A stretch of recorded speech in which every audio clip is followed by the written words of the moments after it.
Clarity on Fire, a podcast for people who know what they don't want out of their life and career, but aren't sure what they'd rather be doing. In a world where it's easy to exist, but hard to feel alive, we, Kristen and Rachel, 2 certified life and career coaches, are here to help you cut through the information overload, get unstuck, and focus not just on how you can have a career you're passionate about, but how to create a whole life that feels fulfilling. So join us here, where we serve up inspiration and down-to-earth wisdom in a way that only 2 best friends can. We want you to experience the relief of knowing that, yes, you're allowed to want more out of your life and career. And no, you don't have to wander through the dark anymore. Our job is to light the fire that shows you the way. Let's go.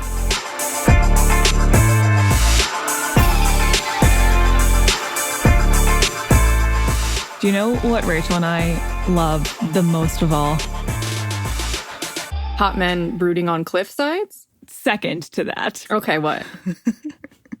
A new rating and review. Well, that's close second to very close. Windswept, men brooding on cliff sides. I'm thinking. Can you tell Poldark? we've been watching Poldark lately? Well, okay, but that happens in a lot of British shows, which is why shows. I love so many British shows. Yeah, I mean, it's a trope for a reason because it works. Okay, we have not read a rating and review in a while, and so it was time. And this one's actually from Stitcher, from someone called Podcast Listener Guy, which is a very descriptive username. It's the guy who likes podcasts. Yeah. I get it. It says, at first, I was pretty skeptical about what I could learn from the podcast because my gender and background is nothing like the hosts, but I realized that they have a lot of wisdom and great advice for helping people navigate challenges and determine direction in life. Great podcast and love listening. Always love turning a skeptic into a believer. I know. It's never a better feeling than that. This is one of those don't judge a book by its cover kind of thing. Yeah, I mean, everyone has the basic things in common, which is, I think, something you learn when you listen to us, is that everyone has the same fears. Everyone has the same hangups. You might look like you're a different package, but at the end of it, all of us pretty much have the same core problems. Yep. It's validating to hear. Okay, people who might not be like me at all can totally understand where I'm coming from. So if you're listening, anywhere you're listening, if you're able to leave a rating and review and you haven't done so yet, it is a really quick, easy, free way to give us a little nudge, a little compliment, a little thank you. To make our day. Mm-hmm. It's very simple. It takes you 30 seconds and you just completely make our whole day. It's like the virtual tip jar. So you've been listening to something and you've been getting it for free. And I don't hate you for that. That's fine. That's what this is for. Right. But you can always leave a little something in the tip jar in the form of a rating and review. And it helps other people find it. So that helps us a lot. Yeah. Like the ripple effect is greater when you contribute your teeny tiny little portion. So, okay, there's that. And speaking of people who, I don't know, maybe have hangups and problems, they need to be more confident, which is what your blog is about. Yep. And this is coming from years of coaching people. And we give people a questionnaire at the beginning of coaching. And after a while, you start to see patterns of people who are coming to coaching and saying, this is what I want to get out of it. And one of the things I see the most is people saying, I want to be more confident. Can we coach around how to be a more confident person? Yeah. And one of the first things we have to do is figure out, what do you even mean by confidence? Because probably the way you're viewing it is not even accurate. I can guarantee that the way most people see confidence is wrong because they're seeing it. I haven't read your blog, but they're seeing it as like badassery. Yes.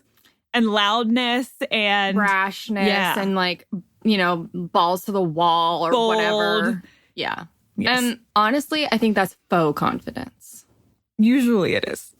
Right. So we're going to talk about what confidence really is. Yep. Okay. And how to become a more confident person, because I know some of you are thinking that because I've talked to enough of you to get inside your brains. Okay. Well, let's all become more confident together. I don't really need it, but for the rest of us. Oops. Bye. How to become more confident. We've all heard the advice that if you want to be a more confident person, you've got to fake it till you make it.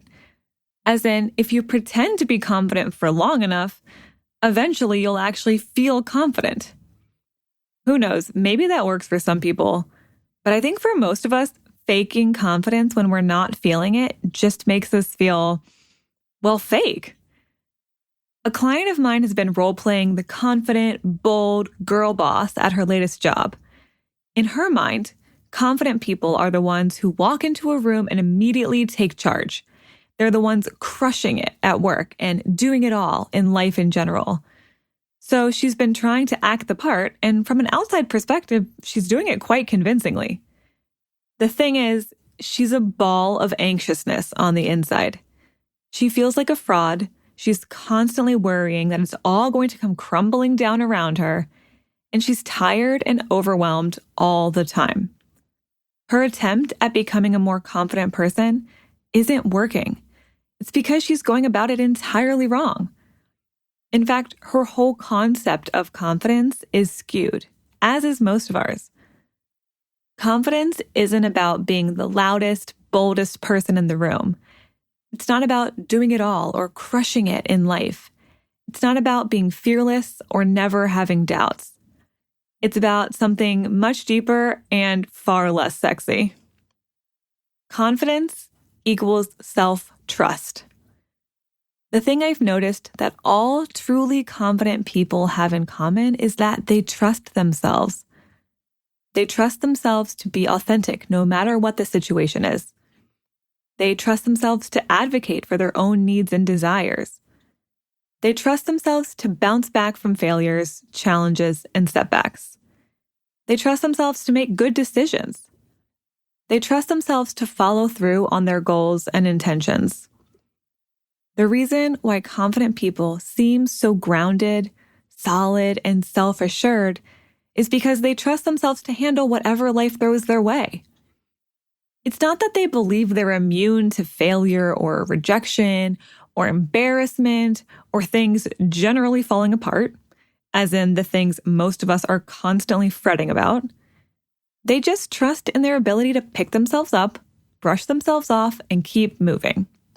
Life is so much harder when you don't trust yourself.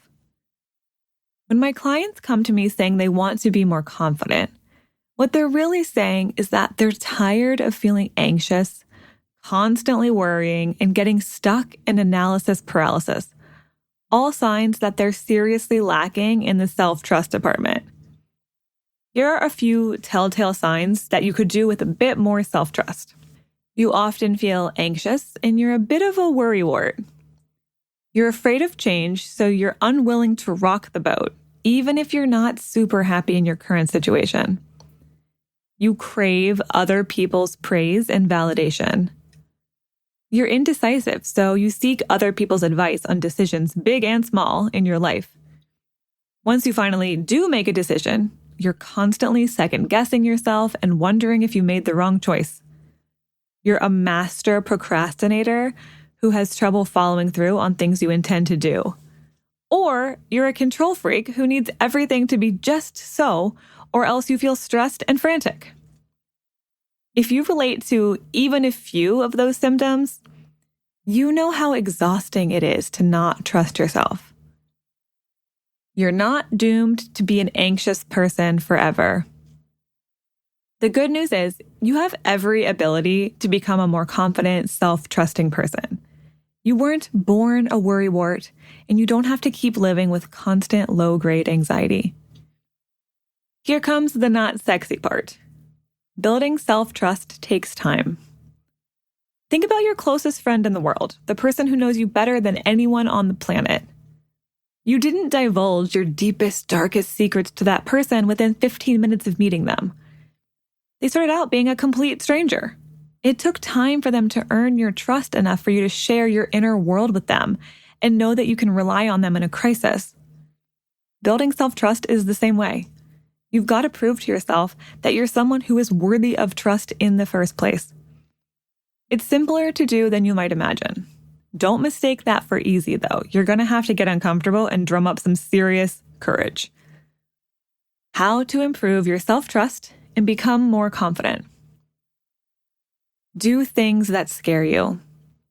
I read a memoir several years ago called My Year with Eleanor, in which the author, Noelle Hancock, spent an entire year of her life taking literally Eleanor Roosevelt's advice to do one thing every day that scares you. Every day. For 365 days, she challenged herself to do things she was afraid of, from the smallest things, like asking someone in a movie theater to stop talking, to the most terrifying, like cage diving with sharks.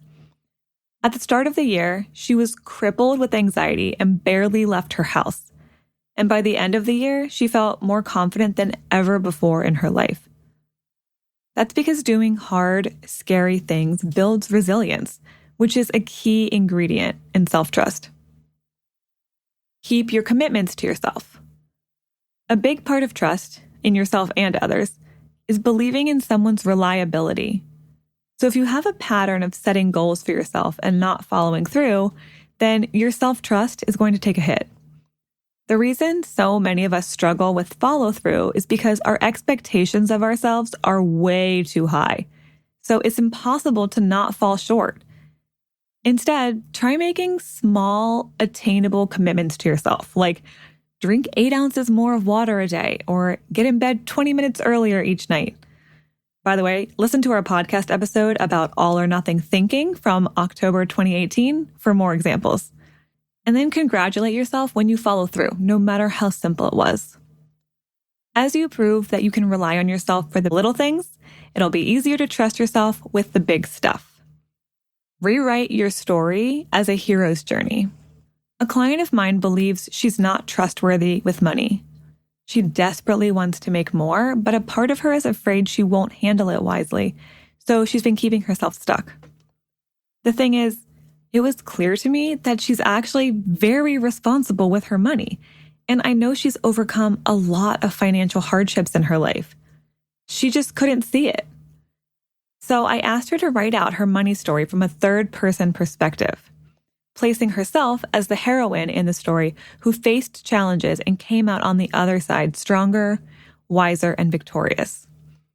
Seeing herself through that new lens made her see what I'd been seeing all along, that she's made a lot of smart decisions with her money in the past, so she can trust herself with more money when it comes in. Soon after, she got that raise at work she'd been wanting, and she had no anxiety about what to do with the extra money. Try writing out your own hero's journey, whether it's about money or any other topic, to remind yourself just how much you've already overcome and how trustworthy you really are. Build your intuition muscle. Getting in tune with your intuition and trusting your gut feelings is a huge part of self-trust. When you believe that your inner guidance is always trying to lead you in the right direction, and you get better and better at listening to that inner voice, then decision-making becomes far less agonizing. The more you trust your intuition, the more confident you feel about all of your choices. We shared a bunch of ways you can start listening to and trusting your intuition in last week's podcast episode called Honing Your Intuition and Knowing When It's Really Fear. So check that out for a few ways to start building that intuition muscle. If you've been struggling with self-trust lately, I want to know which of these approaches to building confidence you're going to try first. So share with me in the comments. Now I feel bad because people think that I'm overly confident. And I just need you to know I do have insecurities. Who doesn't? But if you need proof of my insecurities, please go listen to that episode from last summer. I can't remember when it was. It may have been almost a year ago about imposter syndrome. Oh. If you scroll back to like summer 2018, you'll find an episode, a side chat about getting over imposter syndrome. And I talk about my insecurities there. And it's hilarious. It really is. Like, I'm not trying to beef that up. It really just is really funny. You can also just Google Clarity on Fire imposter syndrome and you'll find it. Yeah. So a couple of things. One, just a reminder, hit us up with a sweet, sweet rating and review. Pretty please. Two, if you want to build your confidence more, I was just thinking that our episode from last Friday, so literally the previous episode on our list, side chat, our most recent episode. Our side chat about honing your intuition and knowing when it's really fear is excellent for this. Oh, yeah, because your intuition is how you become a more self-trusting person. Right. So, absolutely. That will, in addition to the things I already told you today, go listen to that one. Yeah. And I also think this Friday's episode is going to help you become a more confident person because the interview that we are having with an expert, his name is Alex Grodnick, he is talking about something called rejection therapy And when you can It's become great. okay with rejection, Yeah. you can't help but become a much more confident person. He's a co-founder of a startup. And he said in our interview that he has probably been rejected as a result of trying to like build this startup 1,000 times. And he hasn't quit. He seeks it out. Yeah. Well, I just literally mean in the course of this particular business, he's been rejected 1,000 times. Not even in his life. He's not counting that. I know that puts some people in a cold sweat. But he's still doing it and it doesn't bother him. So if he can get to that point, he can teach you how to maybe get even to a fraction of that point. And he's not a robot. He's not a superhuman. No, he's a real person. He's just a normal person. So if he can do it, you can do it too. Yeah. So come back on Friday and listen to us talk about just becoming desensitized to rejection and failure with Alex. All right. We'll see you then.